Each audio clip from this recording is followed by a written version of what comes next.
আজ আপনাদের মটরশুঁটি দিয়ে রুই মাছ রান্না করে দেখাবো। খেতে হবে অনেক মজা।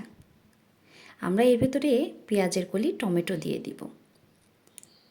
পেঁয়াজের কলি টমেটোটা দিলে এর টেস্টটা আরও বেশি বেড়ে যাবে। আমরা এখানে 4 পিস রুই মাছ নিয়েছি। এখানে 1 চামচ হলুদের গুঁড়া, 1 চামচ মরিচের গুঁড়া লবণ দিয়ে মাখিয়ে নিচ্ছি। মাখানো হয়ে গেলে একটা প্যানে তেল দিয়ে মাছগুলো আমরা ভেজে নেব।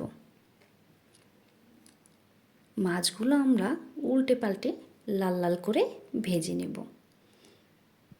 মাছ ভাজা হয়ে গেলে ওই প্যানেই একটা তেজপাতা দিয়ে দিব কাঁচামরিচ পেঁয়াজ। কাঁচামরিচ পেঁয়াজ ভাজা হয়ে গেলে 1 চামচ আদা রসুন বাটা, 1 চামচ মরিচের গুঁড়া, 1 চামচ হলুদের গুঁড়া, দিয়ে দিব লবণ, আর দিয়ে দিব 1 চামচ ধনিয়া গুঁড়া। দিয়ে এটা আমরা ভালোভাবে কষিয়ে নেব।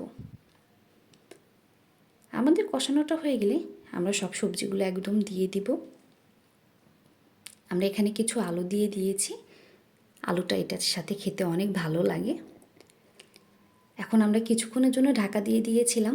নাড়াচাড়া করে এখানে আমরা পানি অ্যাড করে দিব। পানি অ্যাড করে এটা আবারও আমরা ঢাকনা দিয়ে ঢেকে দিব।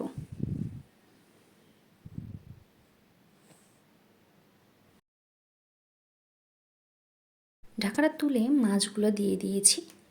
মাছগুলো দিয়ে আবার ঢাকনা দিয়ে দিচ্ছি। ঢাকনাটা তুলে দিয়ে দিব ধনিয়া পাতা।